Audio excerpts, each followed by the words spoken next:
Finally, I'd really like to just get on with the show here. We've had our interesting budget breakfast last night, and I'd really like to introduce Bruce Thomas, our senior tax trainer. Bruce has written and presented on training on a wide variety of tax topics and tax training clients and public sessions held by Chartered Accountants ANZ. Bruce has spent 17 years working for the ATO, including working as a senior officer dealing with GST technical issues and the implementation of the GST. Bruce will be really thrilled there's now GST on online digital products, so please welcome Bruce. Thank you.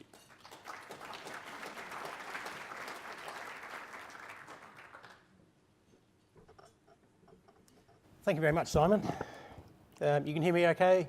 All working? Okay, making sense of the budget, I guess, is always a little bit difficult on budget night, especially from our point of view, because treasurers don't write budgets for accountants and tax agents. They write them for a different class of people. So what we've attempted to do is make some sense out of it by showing, splitting up into various market segments and also into bad news and good news. So we'll go straight into that.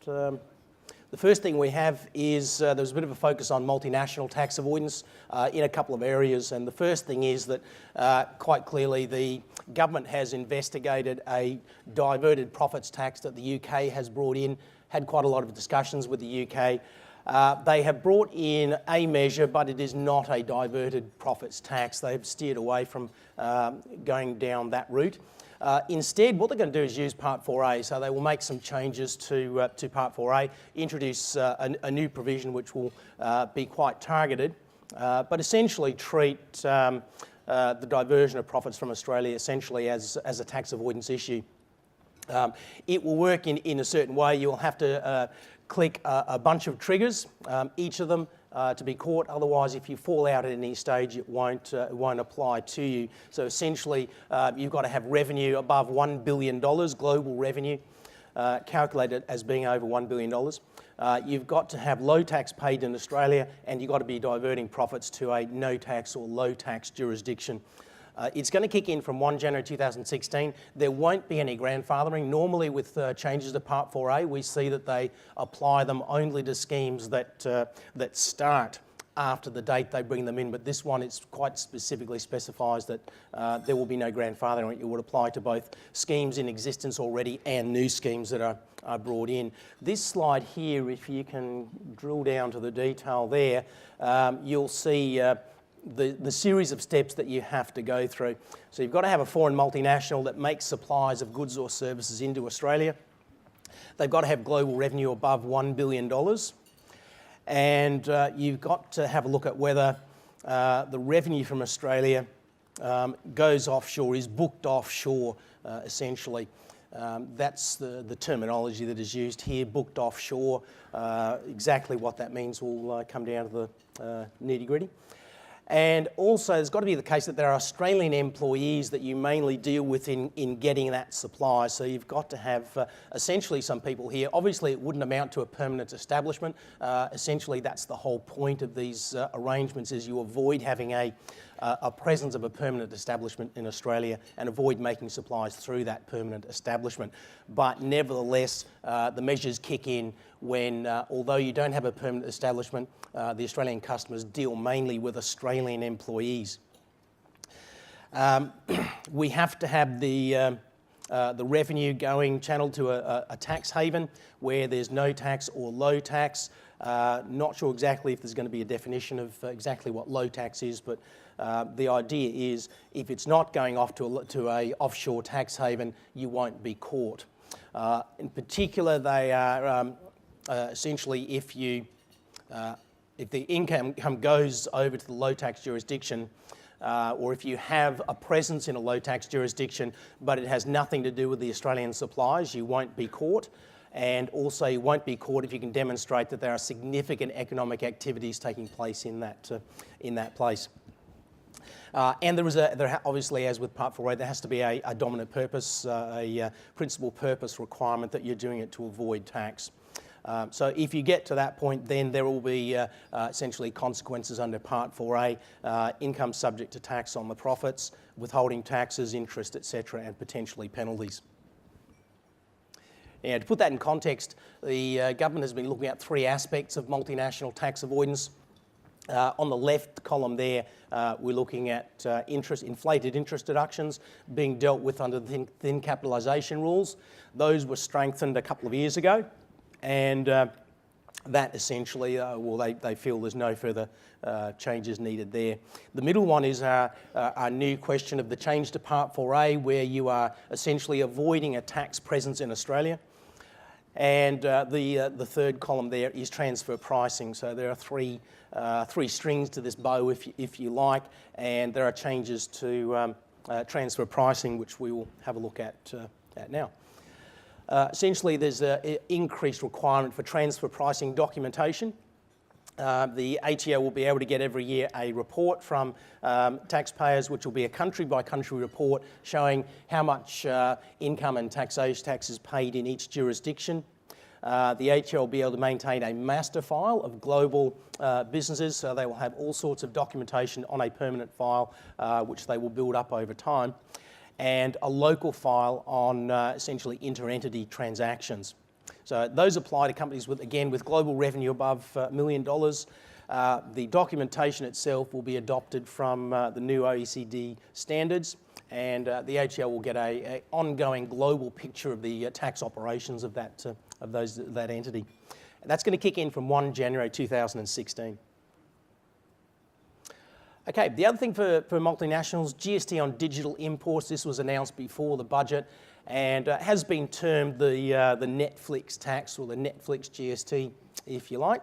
I guess that's one of the motivating factors. That would be one entity that the government would be looking to get quite a bit of GST from. I guess they would say, well, why now? The question is, when GST was introduced, the internet was more or less in its infancy, and there was probably quite a bit more trading in these sort of goods. They also would not have wanted to do it at the time, because this will involve essentially a problem where you either have to tax the overseas supplier, which has its obvious practical difficulties, or you have to decide that you're going to tax the entity that gets it. And in this case, you're only taxing those who are not in business, not registered for GST, or are not entitled to a full GST credit. So mainly it's talking about tax on supplies taken by ordinary consumers, and the government has always shied away from trying to impose some sort of liability on those people. So instead, what they're going to try and do, mostly, is tax the overseas supplier. Presumably that would appear to require some sort of more or less voluntary compliance on the part of the people paying that tax. The exception to that will be if there is a third party involved, an electronic delivery service. In that case, they will try and tax the electronic delivery service. So it'll be a standard GST on those things. These are all intangible supplies, things like music downloads, movie downloads, etc. And the idea is to level the playing field so that Australian suppliers aren't disadvantaged by the GST. And they expect to bring in about $350 million over 4 years. Now, also, they tightened up some rules for foreign investors here. The Foreign Investment Review Board will transfer some of their residential real estate functions to the ATO, who will enforce compliance. And they're going to bring in a penalty regime, a civil penalty regime. Previously, for violations of the investment in residential real estate, the only weapon that the government had was to order you to divest yourself of that property. Now there will actually be penalties that can be imposed on individuals and entities, and also on advisors, as well as the existing divestment orders. And the penalty essentially would be aimed at wiping out the capital gain. So if you are caught by these penalty provisions, you may be forced to sell your property, and the penalty could amount to the whole of the capital gain that you make. So quite significant penalties there. And ATO will use its existing and increased data matching to detect cases that they need to talk about. Okay. On a bit smaller scale, I guess most of you will need to remember those first few things quite carefully when you go back to the office. Make sure you advise all your customers with over $1 billion in global revenue that, that they will have some new obligations. But for the small business, a few points, some small, some fairly major. First of all, giving some extra deductions, allowing you to deduct some of the things that are normally excluded as capital, professional advice costs and for startups, and also looking to streamline business registrations to cut red tape and reduce difficulties with cash flow in the beginning of a business. They're also allowing a CGT rollover for structural change, which will be in addition to and an extension of the existing structural changes. It is broadly flagged as being a broad-based structural rollover, so that any change in a small business would be able to be done without triggering CGT. Now, the documentation appears to say that you would even be able to transition from a sole trader to a trust. It doesn't clarify whether that is going to be restricted to fixed trusts or would allow you to restructure into a discretionary trust. But I think the panel will probably have a bit of a talk about that a little later on as to what it might mean. The other thing is probably a fairly minor thing. 58X is in the FBT Act, it is the exemption for electronic items. There is a restriction at the moment that essentially you can only get FBT exemption on providing one of any type of electronic device to an employee. If you provide them with two and they have substantially overlapping functions, there is only exemption for one. They're going to take away that one only qualification, and there will be FBT exemption for any number of electronic devices provided to employees. I would think the main thing there is simply removing the administrative burden of everybody having to work out whether two different devices actually have overlapping functions or not. That's probably the main thing there. Now, the other thing for small business entities, a tax cut of 1.5%, so the corporate tax rate for small business entities with the $2 million turnover or less going down to 28.5% from 1 July 2015. They will still be able to frank payments of dividends at 30%. They will only get the 28.5% credit, but if they have them available, they will still be able to frank the distribution at 30%. Unincorporated businesses will get, obviously, not a tax cut in the corporate tax rate. So instead, what they'll get is a offset, special tax offset, equal to 5% of the tax payable, capped at $1,000. So I guess since these kick in from 1 July, the obvious imperative at the moment would be to defer income, better to book the income next year rather than derive it this year, accelerate some expenses, reduce income this year, and take a good look at your franking accounts and see what the state of that is and how that's going to be affected by the change. Now, the other big thing probably for small business is the expanded accelerated depreciation. There's been quite a bit of flip-flopping over the last 6 months or so. We've gone from $6,000 immediate deduction down to the old $1,000. Now we're going back up to the $20,000 instant deduction. And that kicks in straight away from 7:30 p.m. last night. So you can go out and buy any item of equipment for the business. If it's a depreciating asset, it'll be deductible if it costs less than $20,000. There is no provision for cars as there was with the old one, so you will not get an immediate deduction of the first $20,000. You'll only be able to deduct the car if it actually costs less than $20,000. So presumably there will be a run on all sorts of providers from this morning with inquiries of people wanting to acquire some depreciating assets, and no doubt a few tears from people who bought cars yesterday. Now, with the SBE, that will link into the pool write-off. Once your pool gets down under $20,000, you can immediately write it all off. And they're also making a little bit of tinkering with the depreciation rules. At present, if you're an SBE and then you opt not to be an SBE and not use the SBE depreciation pool, you get locked out for 5 years. They're going to remove that lockout provision for a period of time up to 1 July 2017. So very key thing, that one. Note the expiry date. The accelerated depreciation will end 1 July 2017. As with previous, the key thing is going to be acquired and installed ready for use. So it needs to be installed ready for use after 7:30 p.m. last night and before 1 July 2017, or up to 30th of June 2017. So it will certainly simplify depreciation for SBEs, give them quite a bit of encouragement to invest, and hopefully stimulate some growth. For farmers, some accelerated depreciation, quite specific ones here. Purchases, acquisitions of fencing and water facilities, they'll get immediate write-off from 1 July 2016. A fodder storage 3-year write-off as well. So essentially this is aimed at the fact that there is ongoing drought conditions in much of the farming areas. It'll help their cash flows and reduce quite a bit of paperwork.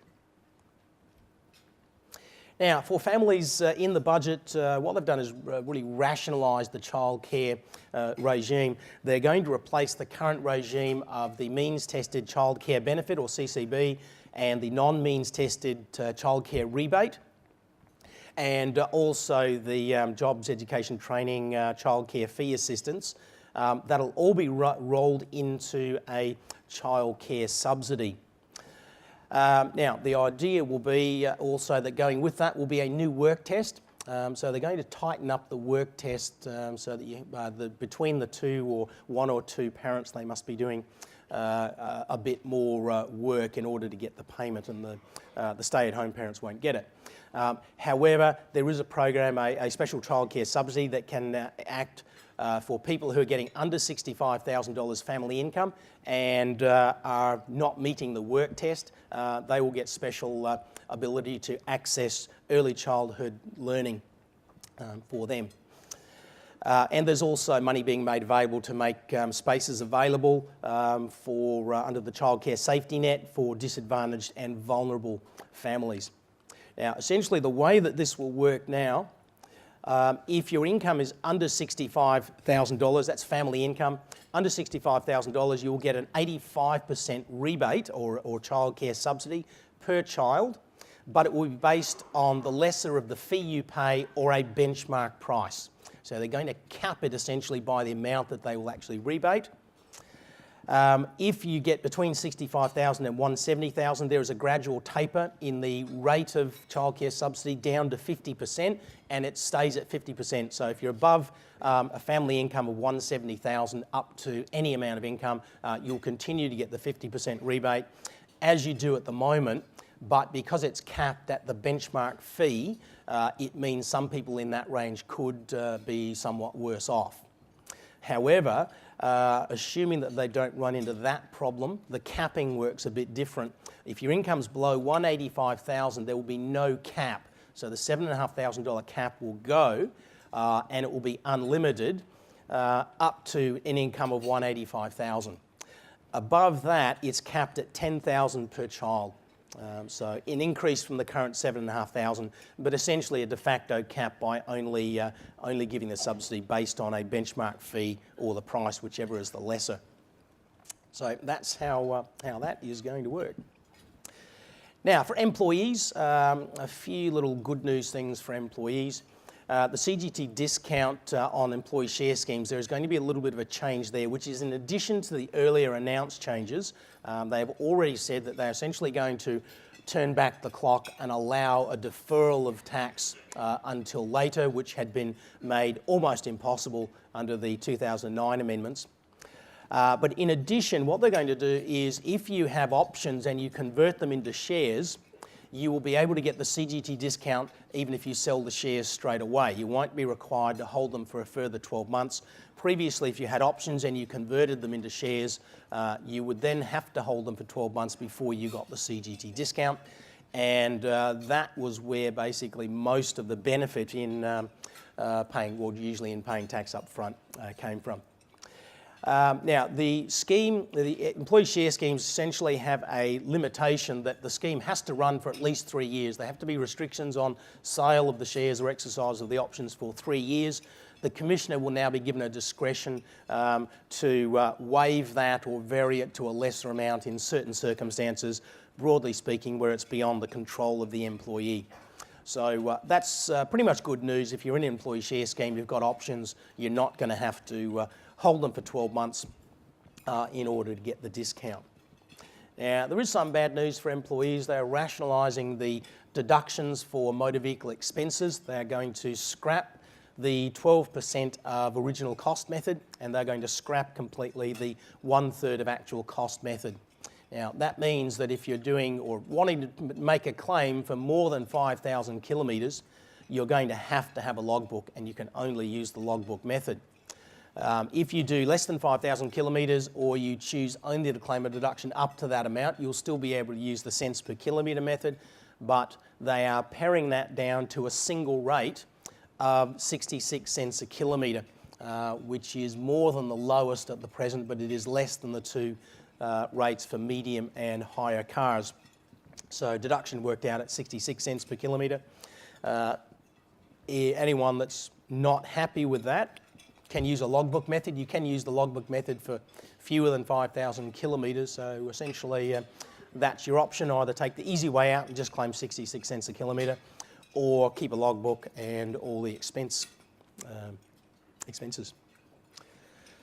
Now, they've decided to have a bit of a go at a potential leakage. People who work for public benevolent institutions and public hospitals and private not-for-profit hospitals and certain other employers are entitled to claim exemption from FBT, generally up to a certain cap amount, which is grossed up about just over 31,000 at the moment for most of them. But because of nuances in that system, they could also, in addition to that, package as much meal entertainment and entertainment leisure facility expense benefits as they wanted, as much as they wanted, and that would be exempt. And it is also not a reportable fringe benefit.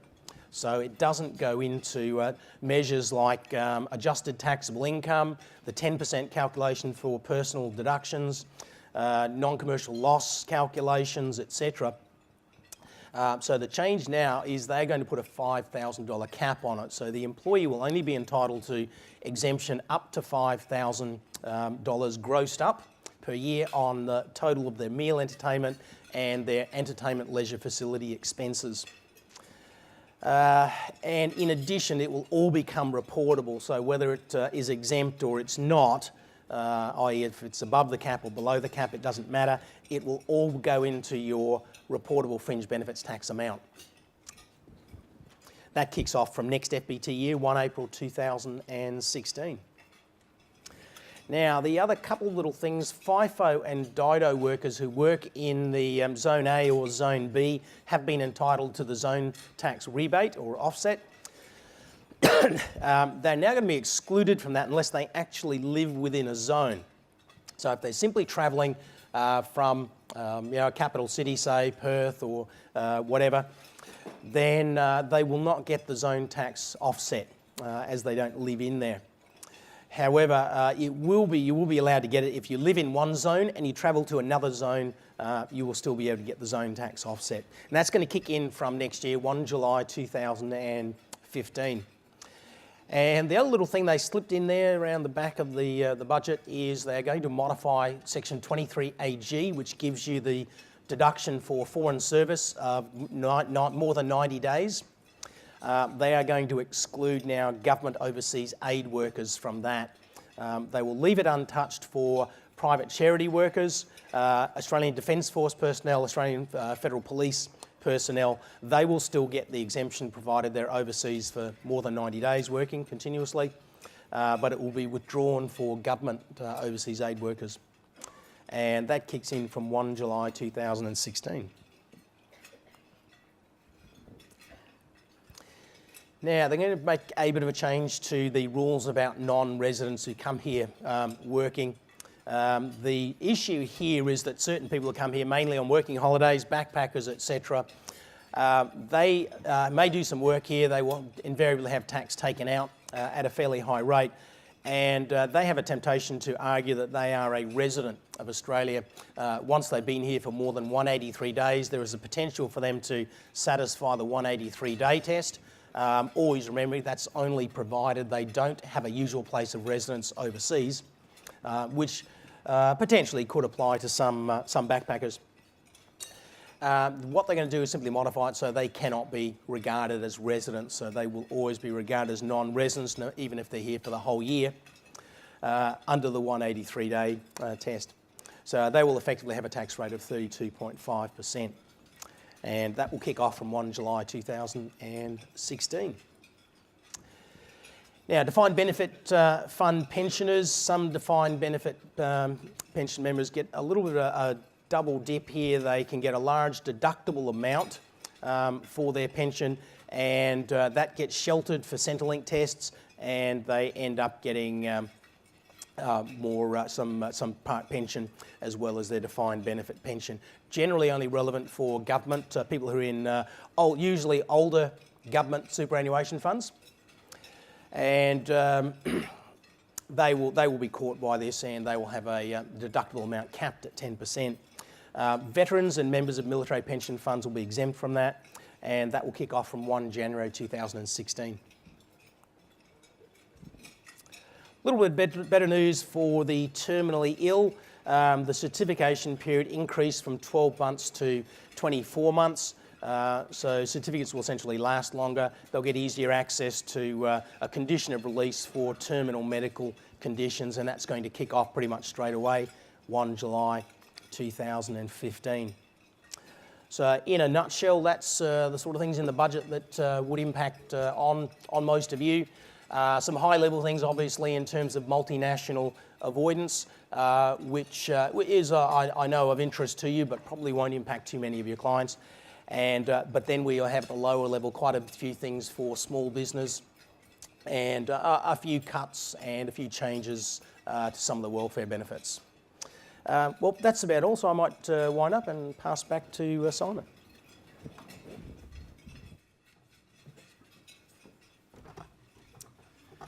Thank you very much, Bruce. That was a great little summary. Some very interesting little twists and turns in some of the budgets. We were just commenting on who's going to actually pick the fruit in the country now. But anyway, onward to the economic update, which is always fun. And please welcome Chris Catton, who is the Chief Economist for BT Financial Group. He really needs no introduction. And he was the Chief Economist at Bankers Trust from 1991 to 1999. Please welcome Dr. Chris Catton. Thank you.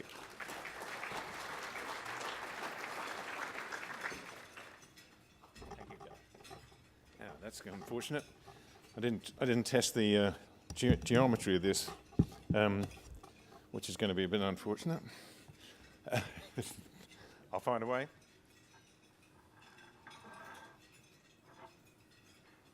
I've been, because now I'm going to have to look over on the side. I've been standing up in public and speaking for about 40 years. I have to tell you that because there's no way you'd work it out. But this is the first time I've ever brought my laptop up on stage with me, and I've done that for a very specific reason, because this is fresh stuff, if you like, and there are a lot of numbers in it. Unfortunately, as I've just discovered, I can't actually put it, maybe I can, in front of me without damaging either. No. So I'm going to have to turn to the side to read it. Well, that happens. I want to give you essentially my view of what the budget means from the point of view of a macroeconomist. And when I started to sit down and write, and I'll be honest with you, most economists write their budget summary days before the budget is released, because you can do that these days because so much is pre-released. But when I started to write it, I was actually, what was going through my head actually were the words of Cat Stevens, which I paraphrase slightly.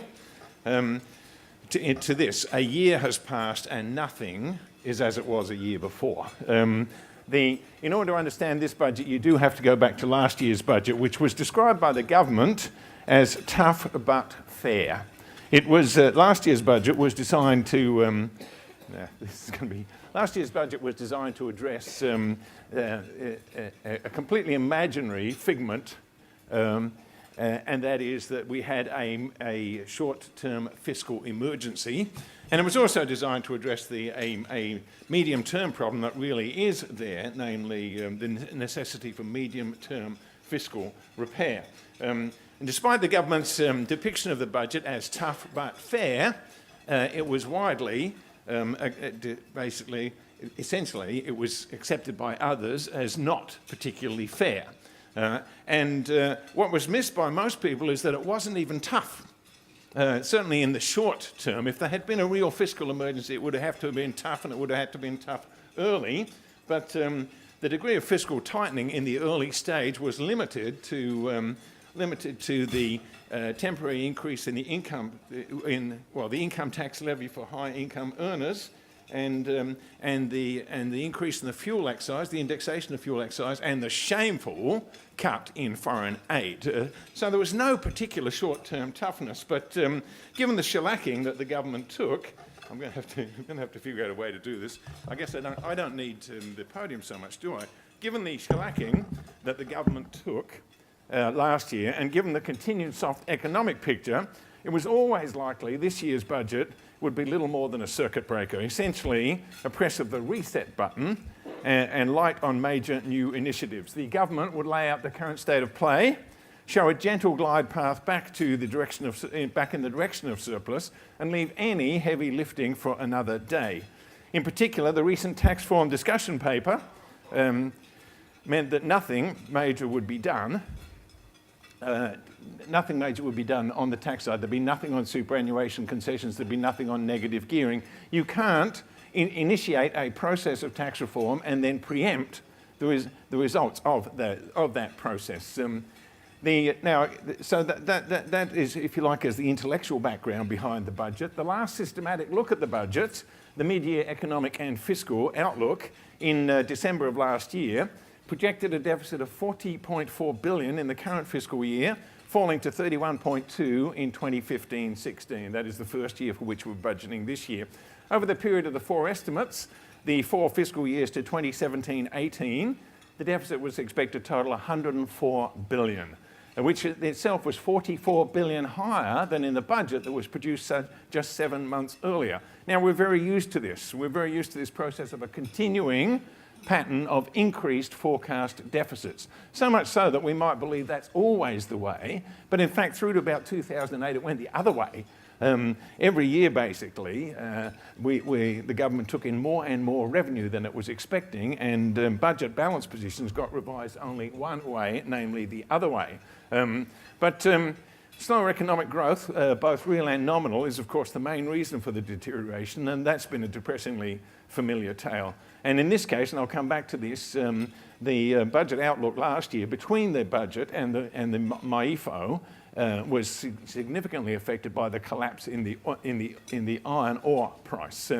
Now, there's a little point, of course, in a detailed summary of the measures of the budget. Everybody knew about them beforehand. It wasn't exactly a surprise on the night, but the extent of the small business package, to me, was surprisingly big. It's about $5.5 billion over the 4 years, and it's also, to my way of thinking, well directed. Because if you asked a macroeconomist, what are the problems? What do we need in the Australian economy right now? They'd say, well, we're suffering from the end of the mining boom, and we've cut interest rates, and we've cut the exchange rate's fallen, and that is helping a lot of stuff, mainly construction and consumer spending.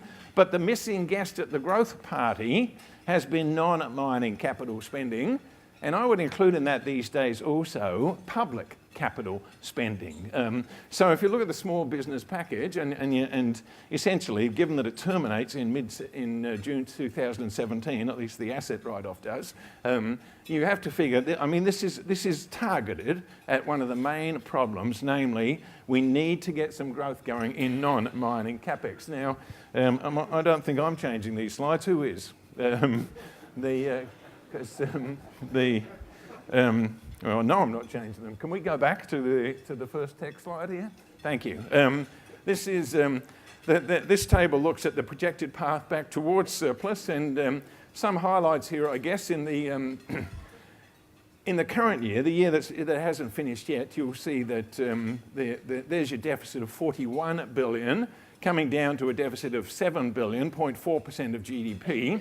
At the end of the so-called forward estimates, most of the, those figures are, as I mentioned, the deficits always seem to get worse. These are a bit worse than in the MIFO, but only by about $12 billion over the 4-year period, and most of that is clearly policy change. The underlying cash deficit, as I said, $41 billion. Now, you might notice up there, so you're looking just to the left of the green shading, payments this year expect to be 25.9% of GDP. Now, the media coverage last night kind of lit on this. That is a very high number.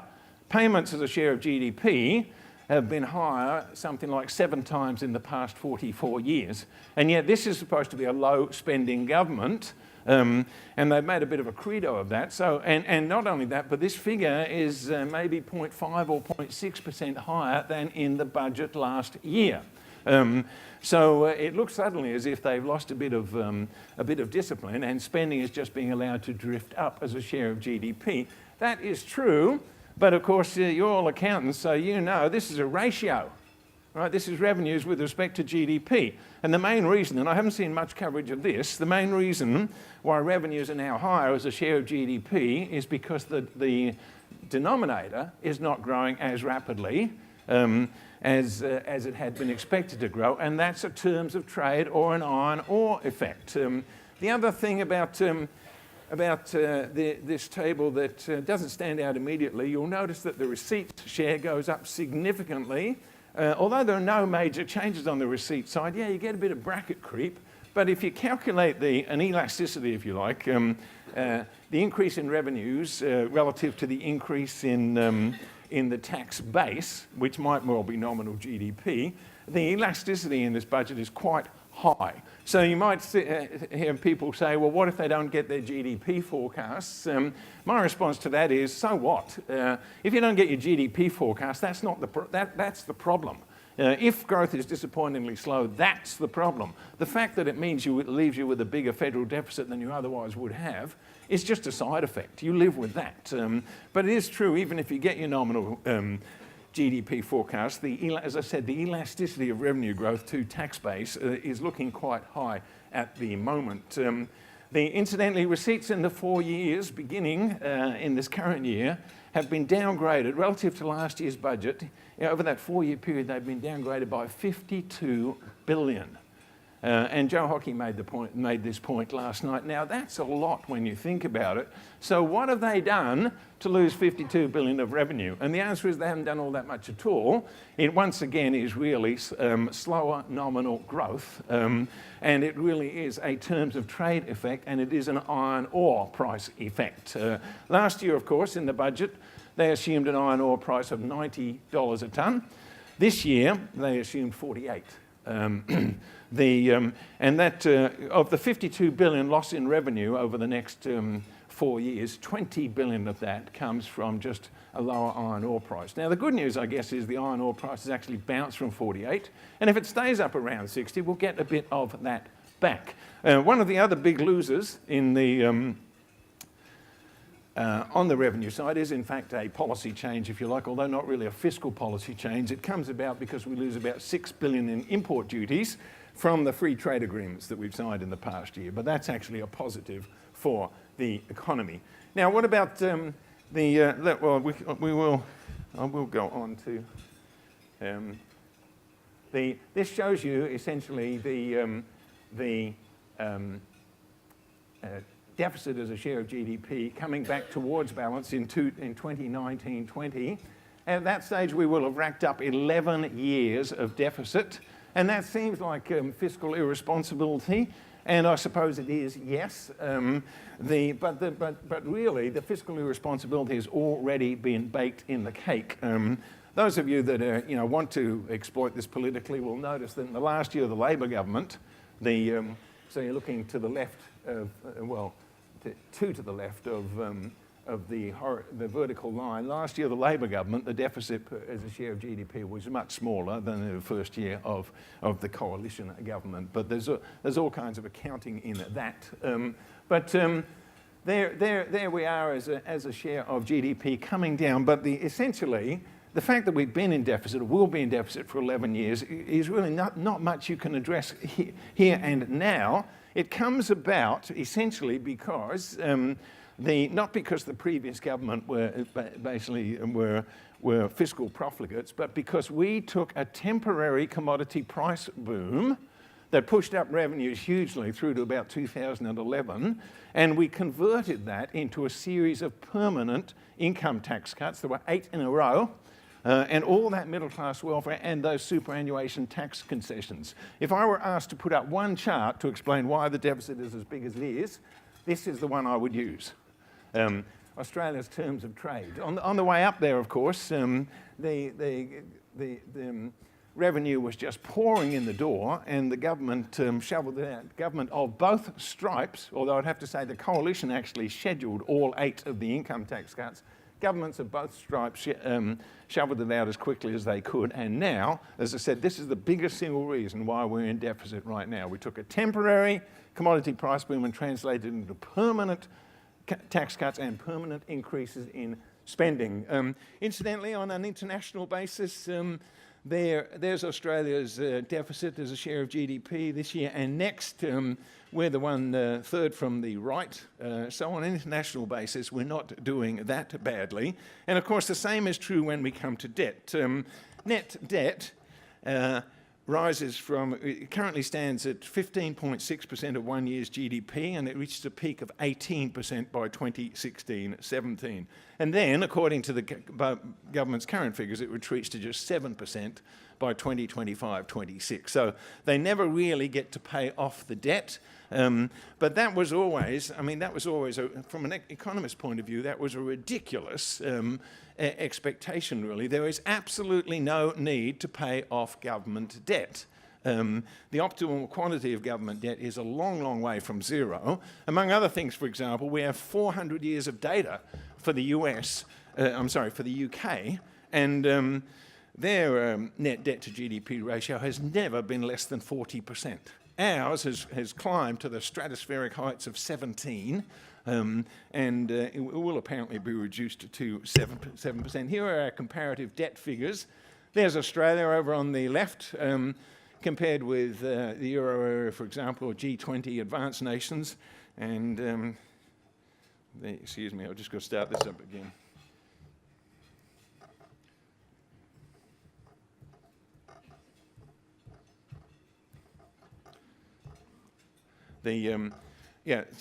Now, what about the, we've never had a debt problem and we don't now. There are all kinds of reasons why you might want the deficit to be down. I just think of that as good housekeeping. But the idea that it's left us with an insurmountable mountain of debt is total economic nonsense.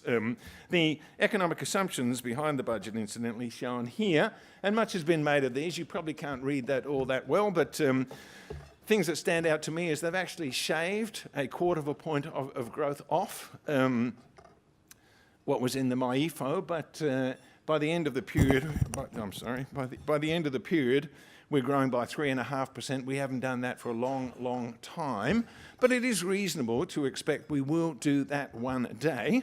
The unemployment rate, this is a bit concerning. The unemployment rate in mid-2018 will still begin with a 6. According to these forecasts. So people look at these and say, well, what if something goes wrong? And as I've already suggested, that's the problem, not what happens then to the budget. That's not the problem. But when you look at these figures, there is a chance that one day the Australian economy will actually grow faster than trend. And that maybe it's at some stage in the next few years. So I don't have any problem with the economic growth forecast behind the budget. And it is, well, so I guess the big question is what happens next. This looks at the medium term, but I'll come back to that, but I'll leave this up there for you to peruse. As I said, something has to happen next. This was really just a reset budget whereby basically they say, okay, forget all that rhetoric last year, forget the stuff we're not going to get through. This is what we think the situation is, and we've thrown in a few benefits for a few people, but there is no major attempt to change the direction or speed of the economy in this budget. Now, there is, of course, still a medium-term deficit problem, which this seems to belie, but I'll come back to that. And the medium-term deficit problem comes about because if you do simply put the budget in set and forget mode, with no changes to revenue other than the occasional tax cuts to offset the progressivity of the income tax system, and with spending driven by current legislation, whatever that is, the deficit eventually rises inexorably over time. And we all know this, and we've known it for a long time. In fact, it was first set out in numerical detail in the first intergenerational report, which was brought about in 2002. So long, even before the commodity price boom began. So what we did in that period has made the long-term issue worse, but the long-term issue was always there. And the fundamental part of it comes about, of course, because if you start with a rule that revenue should be no greater than a certain share of GDP, and you go to the spending side and you just let whatever happen there, you know that there are certain programs, particularly those with a high demographic component, such as pensions and such as particularly health spending, although not all the increase in health spending is for purely demographic reasons. What happens essentially is that eventually spending grows far more rapidly than revenue. No matter where you start from, you finish up with a big and growing deficit. That is the medium-term problem, and it is the medium-term problem that the politicians have to address, and we, as a nation, have to address also. I'm sorry. So, you know, whatever else may be said about last year's budget, measures such as reining in the rate of growth of pensions and the health co-payment were at least, in my view, aimed in the right direction. They might not have been the appropriate step, but they were aimed in the right direction. But after last year's fiasco, of course, it's clear there needs to be more effort made to reach a social consensus on how to address this medium-term issue. And in that light, it's a pity that the government completely squandered an opportunity to engage the electorate in such a debate when it released its most recent intergenerational report. The past intergenerational reports have been serious attempts to construct a framework to think about budget issues and also about medium-term growth in living standards. And the analysis of the latter, the medium-term growth in living standards, is obviously an important objective. Analysis of the latter is very easy. You just think of the 3 Ps. It comes down to population, participation, and productivity. That is what drives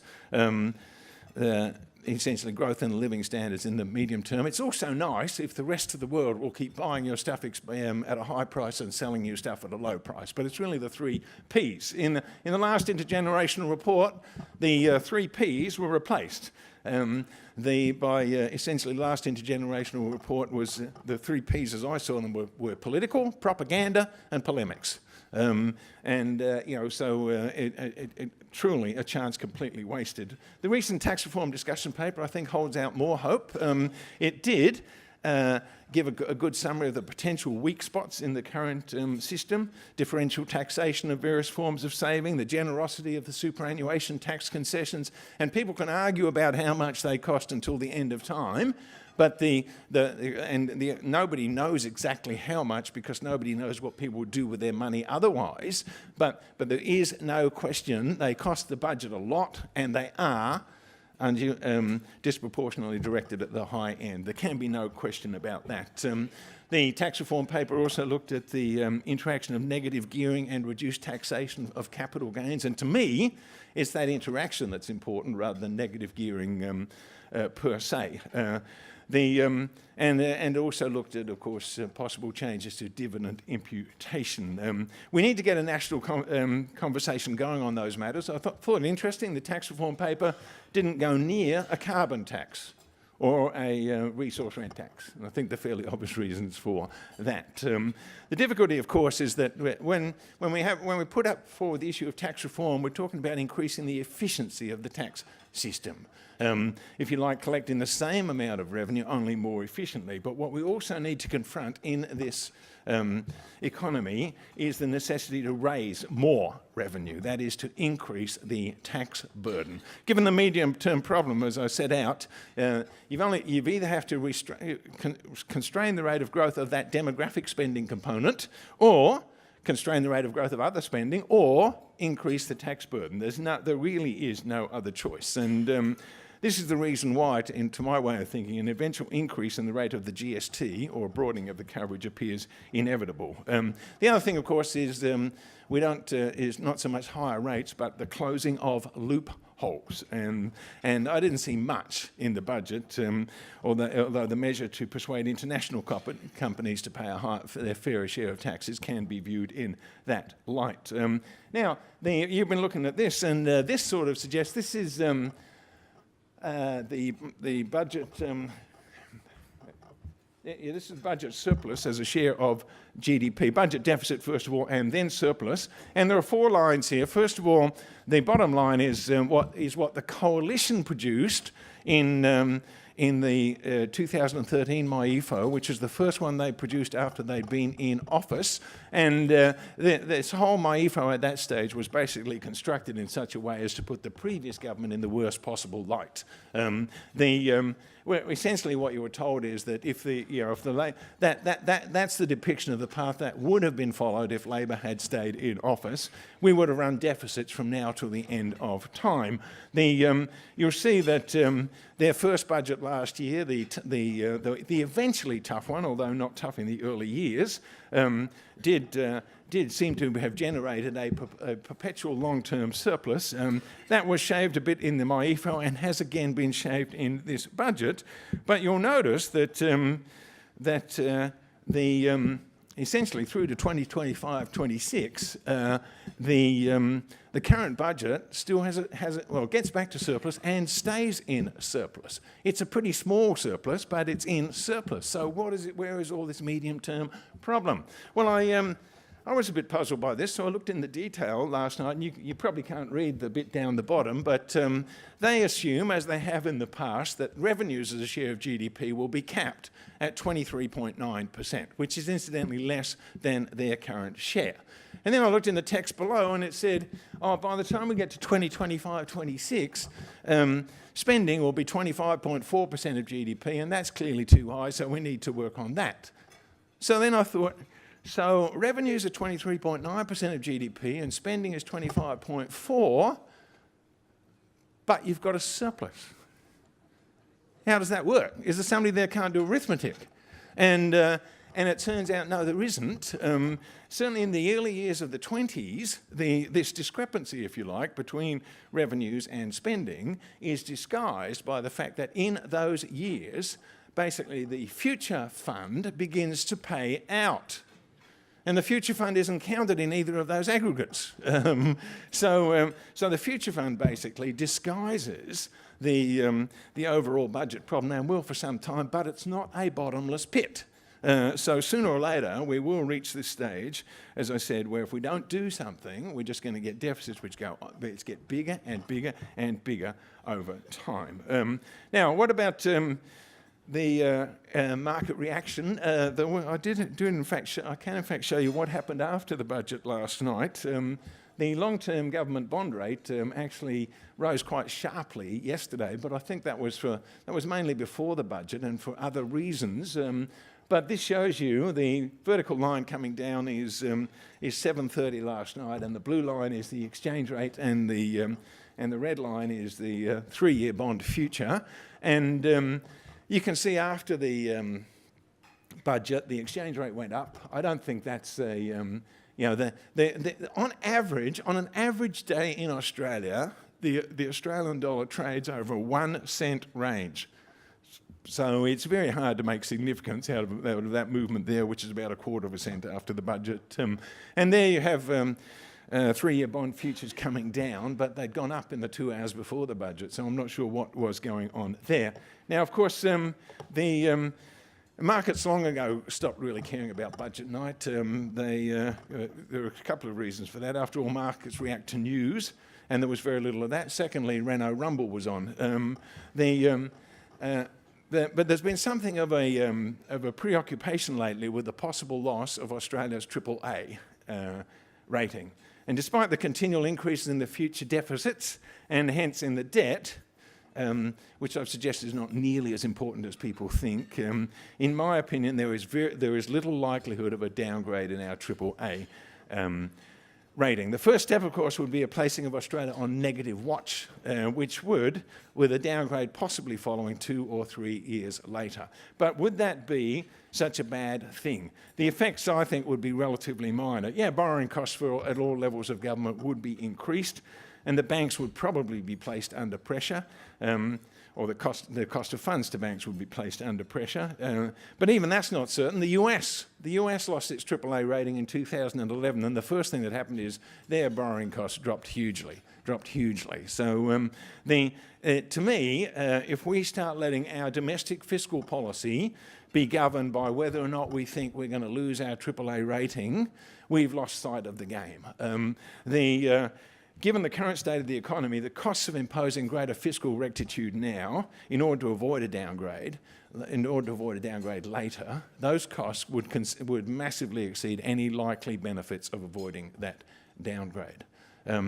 So I'll stop there. Thank you very much for your time, and apologies for the necessity of my friend here.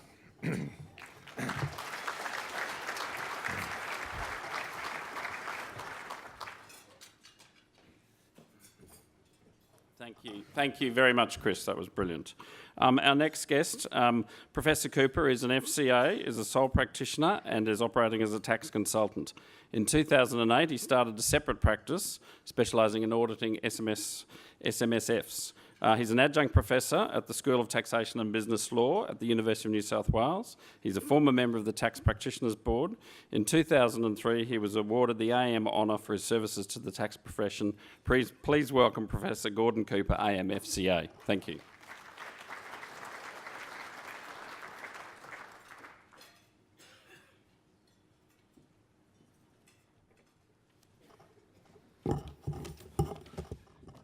I see what you mean, Chris. It's difficult to actually put anything on the lectern. Simon, thank you for introducing me. I've had a real problem over the last few days with Fleetwood Mac being back here. Everyone thinks that I'm Mick Fleetwood. I'm not. However, I must say it warmed my heart when the doors opened and there was the rush for the mosh pit down here. So, good to see you all. We're going to have a panel session.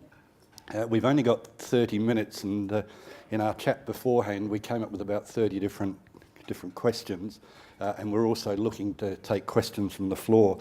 So I'll very briefly introduce our panellists. Chris is coming back up to be a panellist, and he's already been introduced. We have Jeff Stein, who is a solicitor and works in the tax area, probably well known to everyone. Other panellists are Paul Welsh, who is a partner with PwC. Unfortunately, his firm has got no experience with double Dutch sandwiches, so I'm not sure what he's going to be able to contribute. Mark Wilkinson, who I'm sure would be known to you all as a superannuation specialist. He now has his own firm, and I know from his previous appearances that he'll have a lot of insights into the changes, and I think we're also going to get Michael Croker coming up to join us. Michael is now the head of tax at the Institute. He was down in Canberra and we were sweating on whether there was going to be a fog, but he's got here in time. So would all the panellists please come up, and would you welcome them, and we'll get on with the questions.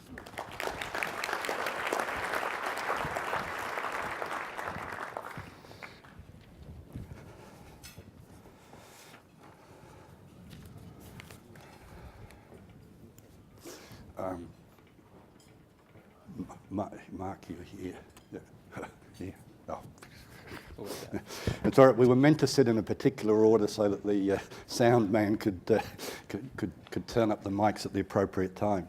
Look, I think we might start off as Bruce did with the bad news, and this relates to the multinationals. I will ask you, Paul, what your view is. It appears that when these changes come through, suddenly arrangements which have been quite legitimate, have been legal, may have been branded as avoiding a fair share of tax, whatever that means, suddenly become tax avoidance. Is that a measured response? Is it a fair response? Thanks, Gordon. The position in the media over the last little while has been to focus on the Googles, the Apples, the eBays of the world, and perceive these corporations to be evil. I think the mantra for Google is do no evil. And I think Glenn Stevens' mantra last week was do no harm in the budget. I'm not sure that we've achieved either of those things. The reality is these are companies that have operated in a legitimate way, having regard to the laws in place at the moment. Equally, I think the Senate Estimates Committee of the last couple of weeks have suggested that these guys are moving a lot of profit offshore. So clearly something needed to be done. Whether it needed to be done through Part 4A and as a general anti-avoidance response is a question mark for me. I think maybe there was a better way to do it, and transfer pricing would have been to do it that way. Okay, thanks, Paul. When you say you think transfer pricing would have been a better way, I mean, they have made some changes to transfer pricing. Yeah, so there's two elements to it. BEPS, you know, the base erosion and profit shifting. There are two elements to that. The government seems to think that this is base erosion, effectively taking it out of the tax regime altogether.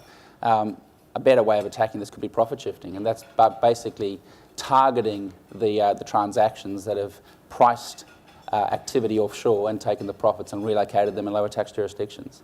And some of it, from what we heard from the Senate inquiry, seems to be pretty simple stuff.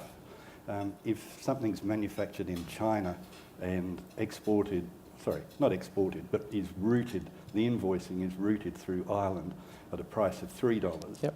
and it comes into Australia at $20, it's a little difficult to see where the $17 value has been added in Ireland. Isn't that... Look, that's the issue. And the reality is, I suspect there is a degree of avoidance, for want of a better description. You know, we've targeted the IT companies, but it becomes harder to argue, for example, with a lot of commodities traders. Right. You might have an Australian mine generating a commodity that gets, you know, shipped off to China, and somewhere in between that, Singapore makes a large amount of profit. That, for me, is possibly more egregious and a better focus for the government. Wherever there's intellectual property, it's easy to move it. Yeah. So is the approach a little disingenuous in the sense that they're targeting only overseas multinationals? There was a lot of criticism of the BHPs and Rios, and yet they're not going to be affected by these new measures. I think disingenuous is an appropriate term. Thank you. I'll turn now to Mark. Mark, in the budget, there was no mention of the removal of the ability of superannuation funds to borrow to buy property. Does that mean it's off the agenda, or should we still be concerned? Oh, look, I think we've got good reason to be concerned. There's been a number of comments made by politicians in recent days, most recently by Josh Frydenberg, only a couple of weeks ago, where he basically said that in his view there needed to be some fine-tuning as far as the borrowing is concerned. There is no doubt that the Murray Financial Sector Inquiry has recommended that it be removed altogether.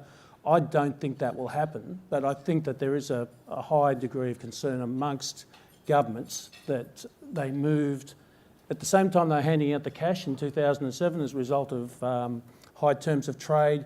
They also solved another problem, which was the fact that instalment warrants breached the borrowing provisions. They looked for a political solution to that, which is what we've got at the moment. They now recognise that if they allow that to continue, it's placing, or potentially is going to place at risk, the retirement savings of many of Australians if we have another downturn like we did.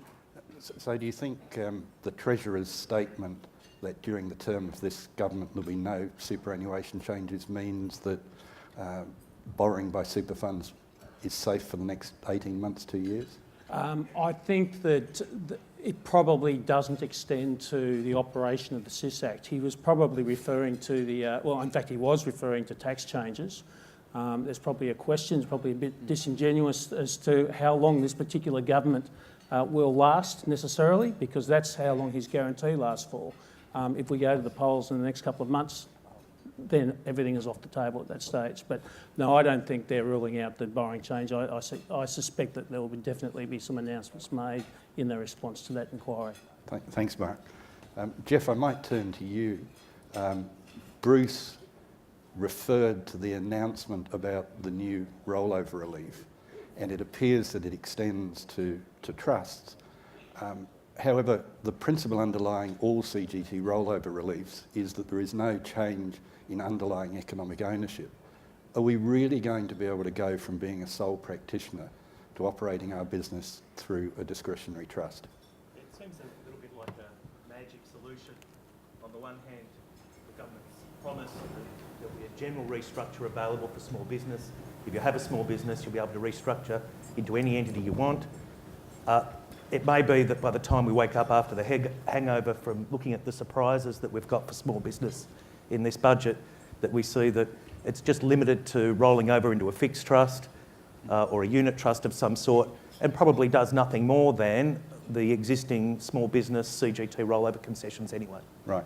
You don't think possibly you might be able to roll over into a discretionary trust if you make the family trust election so that it's confined to the Well, I the think family members? if we take the announcement on its face value, would say either, yes, you can roll over into a discretionary trust as long as family members are within the class of beneficiaries. And as you say, good, it may also be that as long as the sole trader nominates themselves as being the test individual for family trust elections, that a discretionary trust will be allowable. It's just a little bit short on detail in that part of the announcement. Yeah. Which is surprising because for most of the people in this room, I suspect that was one of the big announcements. Yeah, no, I think it is, and also potentially has lots of opportunities. If we can roll into a discretionary trust and you are a small business, if you're one of these market gardeners and you're sitting on valuable acreage somewhere in the outer Sydney metropolitan region, the opportunity for some form of estate planning may present itself. Chris, you talked about the medium-term prospects for the budget and perhaps the need for repair. Should we be doing something more about it? I know you did start to sort of address that, but just how important is this medium-term repair? Oh, it has to be done eventually, but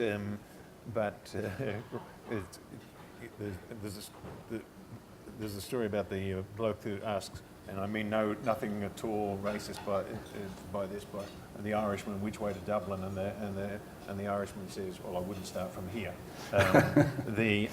Yeah, we do need to do this eventually, but we shouldn't be starting from here. In the short term, the economy is not strong enough to withstand the eventual fiscal tightening that will be needed. The medium-term fiscal repair job is quite interesting. It comes about because we're ageing. Everybody knows that. Apart from you. Apart from both of us. Incidentally, I was mistaken for Stevie Nicks the other day. It comes about because we're ageing, but then when you look around the world, everybody's ageing. So in a sense, everybody's got this problem. And if you look at how rapidly Australia is ageing, we're actually towards the young end. If you define ageing as the share of the population over the age of 65, although why you would pick such a ridiculously low number, I don't know. But if you define that as that's ageing, the increase in that share, Australia's way down one end. And I think actually the country that's getting oldest fastest is, in fact, believe it or not, South Korea. Japan's oldest, but they've done their ageing already. So why isn't our fiscal repair job minor compared with elsewhere? And the answer is because essentially of the sort of what we expect our public sector to do. South Korea may be ageing rapidly, but that doesn't push up, as a share of GDP, the cost of their pensions all that much and the cost of their government subsidised healthcare, because they don't do that to the extent that we do. So in a sense, the generosity of public spending in Australia has accentuated the ageing problem, and hence, but it's definitely there. And you've only got three choices: pull back the rate of growth of demographically related spending, pull back the rate of growth of other spending, or increase taxes. And indeed, those really aren't ors. They're really, we need to do a bit of this, bit of that, and a bit of the third. Is that possible for a government politically when they've only got 3 years?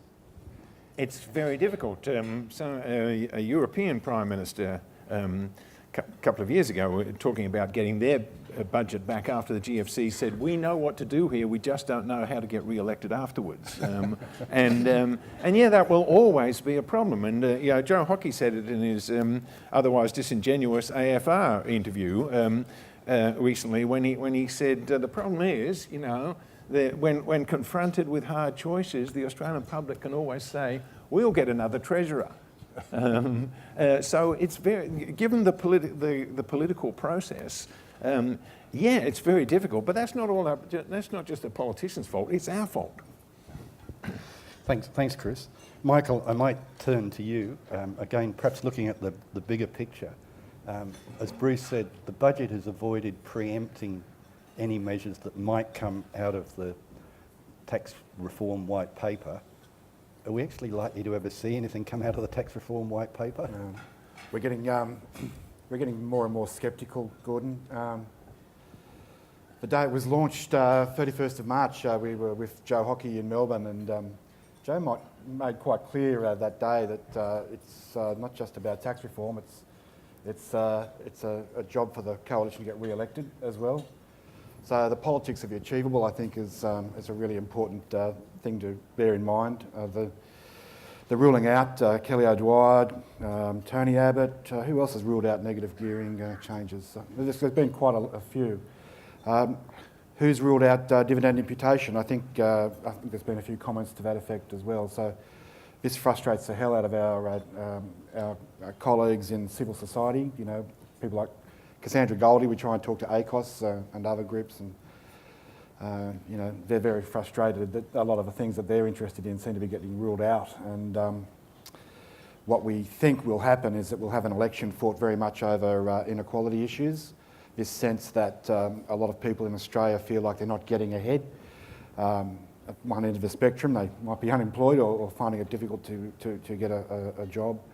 At the other end, they might not have had pay rises for many years, and you're getting this sense that other governments had switched onto this issue. President Obama calls it middle class economics. You know, this feeling that we have to say to the great mass of middle Australia or the middle class, you know, vote for us because we won't be doing anything that's really harmful to you, and we'll focus on those parts of the taxpayer segments that really don't vote or won't impact our re-election chances. It's quite an interesting dynamic unfolding, I think, politically on tax reform. So where are we going to find the visionary who's actually prepared to lay down, as say Ken Asprey did all those years ago, even though it took 20 years to introduce all the reforms? Yep. So this isn't, and everyone probably misses this a lot if you just read the media. This is not an eminent person's model. This is not some esteemed group of professors giving their opinions on the long-term needs. So that work was done just 2010, you know, not just a few years ago by Ken Henry. So our submission that we're preparing will recommend a greater role for the Board of Tax or some standing group of eminent persons who can, in an unbiased way, try and advise the government of the day on the long-term needs of the tax system. We think it's very important to try and cut through the political cycle and address the very issue you've raised. So take the political heat out of it and say it's not our decision, it's this group. But Chris is probably listening to this and thinking, you know, this guy's an idiot, because tax is such an important lever for governments. You know, if you don't have control over the tax sort of policy, you feel like you've lost a very important political weapon. But I still think there's scope for an advisory group which can make very strong, well thought out recommendations which can be explained hopefully to not just the government of the day, but the broader population. This is a job for Tony Shepherd, do you think? Well, not Tony. He would not be a good choice, I don't think. But there are quite a few, I think, well-placed people in our community who can do that sort of work. The Board of Tax, headed by Michael Andrew, for example. We met with Michael last week, and he's going to just stop work on those special Board of Tax projects. Gordon, his focus on the Board of Tax for the next 2 years is on tax reform issues. So right. We'll see how that ends up. Coming back to something that probably has, again, impact for people in the room, the reduction in the company tax rates for small companies to 28.5%, and yet the ability to frank at 30%. Does that mean we're getting a 1.5% free kick, Jeff? In the long run, I don't think so. I think what's going to happen is that we will be able to claim, record the credits at the 28.5% rate, which we'll pay. As and when we frank the dividends, the frankable rate will still be at 30 cents. That means at the end of the day, either companies that have excess franking credits will be able to pass those franking credits through to their small business shareholders at the moment, or they'll simply get exhausted as they frank them through at 30 cents. Well, of course, a lot of small companies do have excess franking credits. Some of it goes back to when the rates were higher than 30%, and they're left with the legacy there. And of course, in a lot of small companies, there are non-deductible expenditures, which mean the rate's higher. Would you be suggesting that with all the talk about changes to imputation, maybe small companies seize the opportunity to utilise the franking credits while they're still worth something? I think that would be a sensible thing to do. If you find that you've got a company that's within your portfolio that has that situation, looking to use the franking credits before the government changes its mind and implements another policy would be a sensible thing. Right, thank you. I don't know if we've got any questions from the room. It's actually quite difficult to see. If we have, maybe someone could put up the hand and wave, and a roving mic will come to you. I'll just leave that for the moment. If you have got a question, indicate. If I can come back to you, Paul, there's been a change that for small businesses there'll be an upfront deduction for professional fees, etc., for start-up businesses. Is this the impetus to a real increase in growth in the economy? So this basically relates to what otherwise would have been black hole expenditure. So the cost of buying a shelf company or incurring professional legal accounting fees to set up a startup business. My sarcastic response is that if you're relying on the upfront deduction for the startup costs to make your business a success, perhaps you should rethink starting up a new business. I'd also suggest from a practical perspective, a lot of people don't apply black hole expenditure rules to these types of costs anyway. In a lot of situations, $600 spend on a shelf company would probably be claimed in the first year anyway. So I really don't think it's got a lot of impact. What a shame. I thought we were going to see a boost in that top line, the GDP, Chris, but obviously we're not going to. Mark, do you think there were measures for superannuation that could or should have been included in the budget? Well, there's a couple of things, I guess, that have made the list for the last couple of years, such as the 10% rule for the self-employed. If you're going to allow age-based caps for contributions to be able to be made for taxpayers generally, why signal out self-employed individuals such as those? The types of issues that I probably would have liked to have seen are the ones that I've already said are likely to emerge as a result of other processes like the tax white paper and the response to the financial sector inquiry. I mean, there's been a lot of releases from the tax office and other comments made around borrowing. It's all of a sudden gone from something where we had a fair degree of certainty as to what was required of trustees to establish those processes to a situation where you are now trying to benchmark yourself against a movable feast, being all of the borrowers out there. I think, and the final thing I think is that while I mentioned things like the self-employed, what the vast majority of people are actually calling out for is certainty. And so I think the comment with regard to no tax changes under this government, for anybody that actually understands what that means, is not all that helpful. So there's still a lot of work to be done.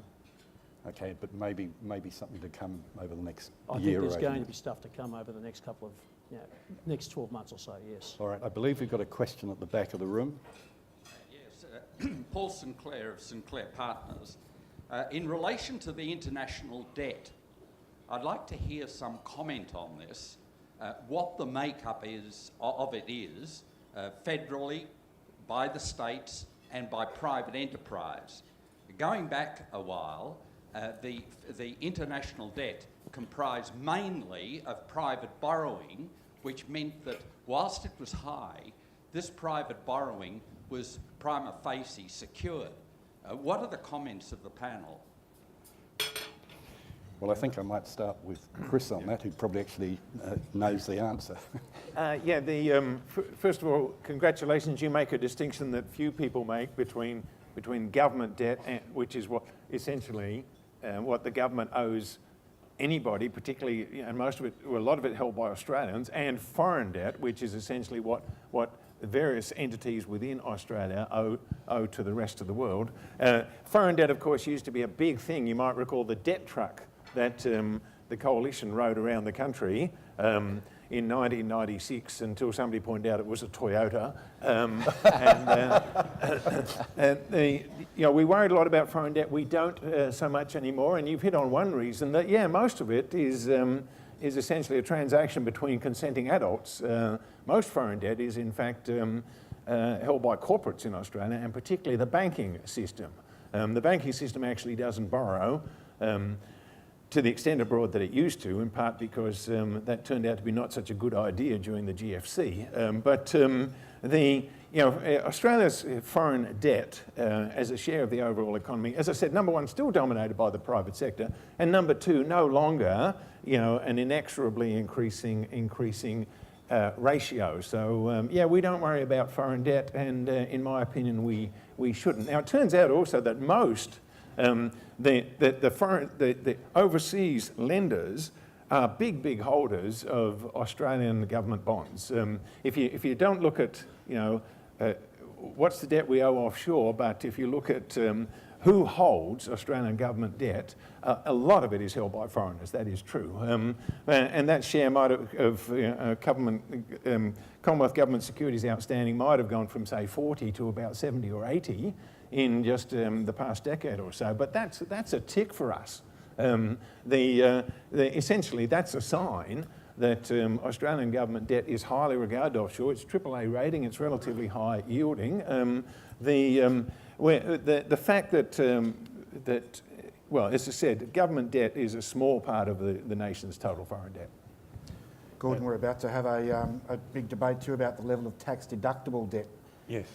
With Labor already nailing its colours to the mast on a 60%, on a worldwide gearing ratio, and the OECD recommendations about to be released on either a fixed ratio test or also a worldwide gearing test. And Australia will have to make up its mind about the extent to which our tax base can afford interest deductions being claimed by both inbound and outbound investors. Yeah, I mean, the danger must be that with some of the directions we're moving in, it could rebound on us. I mean, the proposals about effectively disallowing royalty payments offshore, other countries may retaliate, deeming there to be a permanent establishment. How long before China deems Rio and BHP to have a permanent establishment in China? I didn't say it last night in our lockup, but tax is starting to sound like a protectionist tactic at the moment. So instead of a more open world economy, we do run the risk of closing the borders. Yep, watch this space. I think there'll be some reaction to last night's budget from our great and powerful friend in the United States, I think. Okay. We're happy to share information with the exchange of information treaties and the like. So when we can participate with the OECD and the G20 to get ends that suit us, we're happy to be among the conversation. But I completely agree. One of the problems we run, or the risks we run by overstepping the mark in relation to our foreign trading partners and also foreign, the OECD and the G20, is that as an outlier, there may well be retaliation. Well, we do seem to be saying with the Googles and the Apples that because they have set up their structure, which is predominantly to avoid tax in the US, and the US government's gone along with it because it's an effective trade subsidy, because they've avoided tax there, we'll dip our hands in and take the money. I believe you've got another question. Yes, over there. Gentlemen, thanks for this morning's session. It's been very informative. My name's Anthony Pascoe. I'd be interested in your perspectives on the future fund and in terms of the purpose that you see that's been set up for and how well it's being set up to make a sort of positive economic impact.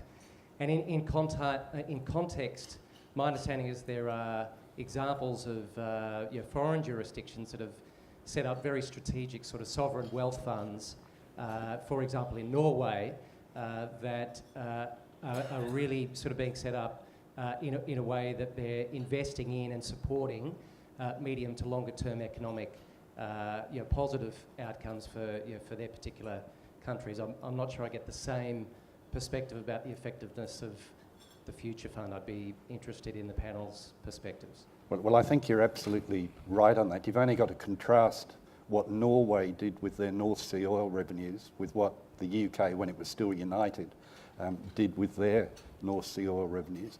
Another prime example is Singapore, a small country but a fantastic sovereign wealth fund.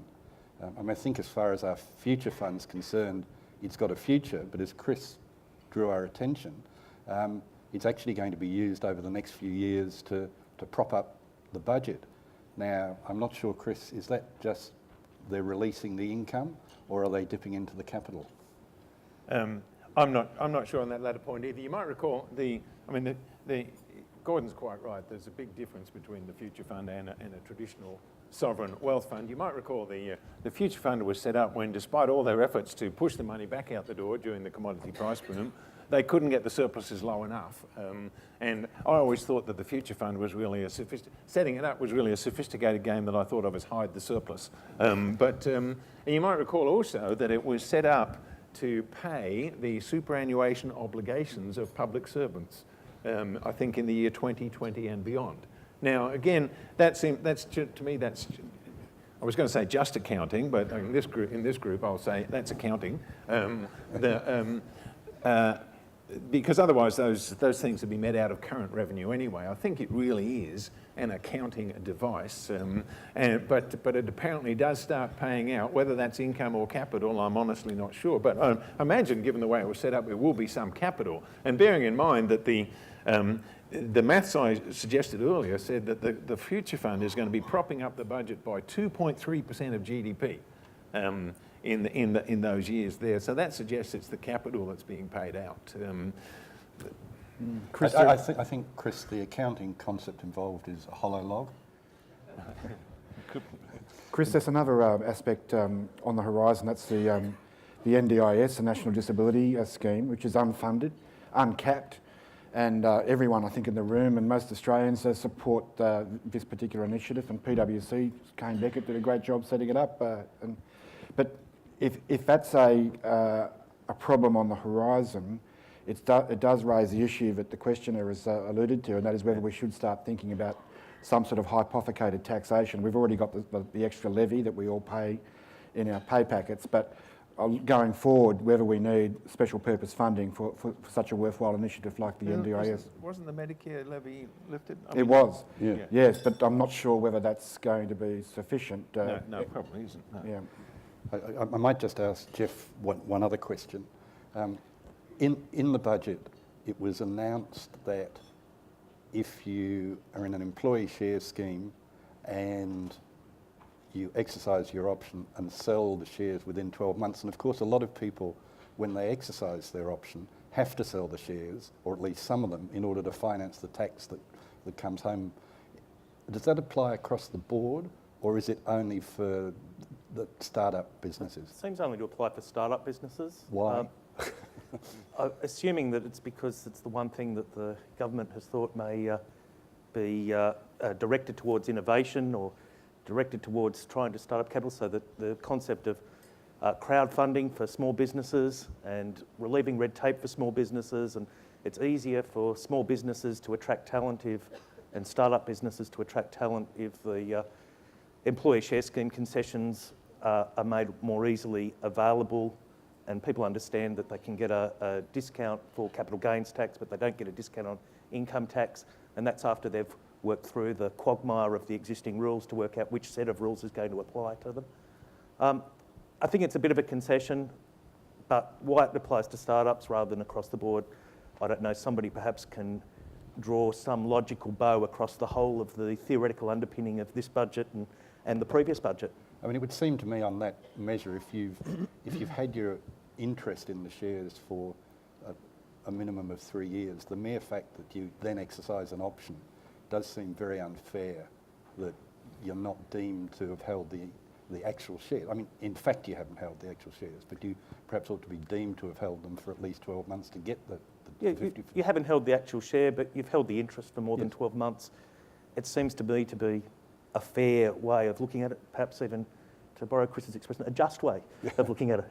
Okay, I think we've probably only got time for a couple more comments, so I'll direct one of them to Michael, and that is, how significant is this new statutory remedial power for the Commissioner likely to be? Really big. It's one of the few things that we've done in a very, very collaborative way with ATO officers, Treasury officials, the lawyers, God love them, and the accountants. And we had a fantastic sandpit sort of consultation process where we collaborated from day one and came up with a model, and in a bipartisan way, all of those groups put forward the proposal to the government. We thought Attorney General's was going to kill it, thinking being that in Canberra that maybe the Commissioner might be being given a disguised law-making power. We finally got through to Josh Frydenberg and Mr Hockey, but that's not the case. It's a benign discretion exercised in the favour of the taxpayer, and it could be of enormous value, and it's seen in Canberra as being of enormous value in stopping this constant request for, petty little amendments here and minor amendments there. And the Commissioner, if he can clearly see the policy intent of the law, will somehow start to formulate guidance. Yet another thing for you practitioners to keep track of, but there'll be a new process of issuing statutory remedial guidance, which we have to monitor as practitioners, where we look at a provision in the law and say, geez, that doesn't really work. But then you look at the guidance issued by the ATO and say, well, the Commissioner will actually interprets his way around that, and we can actually come to a conclusion which is, good for our clients and not detrimental to the revenue. So we see a lot of hope for it, Gordon. Look, I mean, it's a great step forward, and I don't want to cast cold water on it, but I'm going to. It seems to me the process requiring the Commissioner to draw up a legislative instrument and lay it before Parliament, that's a very formal process. Yeah. And it's up to the Commissioner. I mean, if you think about something like Part 4A, if we had the reverse, an anti-detriment provision that the taxpayer could invoke, and if the Commissioner denies it, at least you can go to the Federal Court or the AAT to have it looked at. Yeah. Here, you are depending on the goodwill of the Commissioner, and let's be honest, Chris Jordan's got more goodwill than anyone else going, but nonetheless, at some time in the future, there may be people who don't feel the same way. Yeah, the reason it's there, it's this backside protection issue that the Commissioner doesn't want to be seen to be a law-making agent, and to give Parliament that just limited opportunity to see a reg or an instrument on the table saying, I'm sorry, that's gone a bit too far and we're going to pull it. So it does give that helpful parliamentary insight, if you like. I'm just suggesting that it may, unfortunately, have fairly limited application. Correct. One final question I'll address to Paul. The changes to Part 4A appear to only have very, very limited application. It may only flow through to 30 companies, but it does have two aspects to it. The first one is a 100% penalty. Yep. And the second one is a very, very different test of dominant purpose. Is there a risk that the penalty for Part 4A generally could go up to 100%? I mean, certainly that penalty would help the approach that someone like Jeremy Hirschhorn has put forward. Come and talk to us. Yep. If you're faced with a 100% penalty, 50 is bad enough, but 100% is, I believe, if I've done my maths right, twice as bad. Yep. What do you think? Yeah, look, I absolutely agree. And I think it's big stick stuff. They really want the taxpayers to engage with the tax office. Come and tell us your sins, and we can waive penalties. I still don't think these provisions belong in Part 4A. I think they should have been addressed more specifically. I also think the suggestion that it applies to 30 taxpayers is foolish. If you're looking at global revenues for a business, there are lots and lots and lots of businesses out there that have global revenues of $1 billion. All right, thank you. I think we've run out of time. Thank you very much, team. Jeff, I'd really like to thank your firm for sponsoring the breakfast today, Brown Wrightstein, for coming along and sponsoring the breakfast. So if you need any advice, please go and talk to them. I'd really like to thank our panellists here. They've done a fantastic job in trying to decipher what I've heard now about 5 or 6 times, a disingenuous budget. So thank you for that. And finally, I'd just like to thank you all for supporting the budget breakfast this morning. We are running a bit out of time, so I do encourage you to get to your next sessions.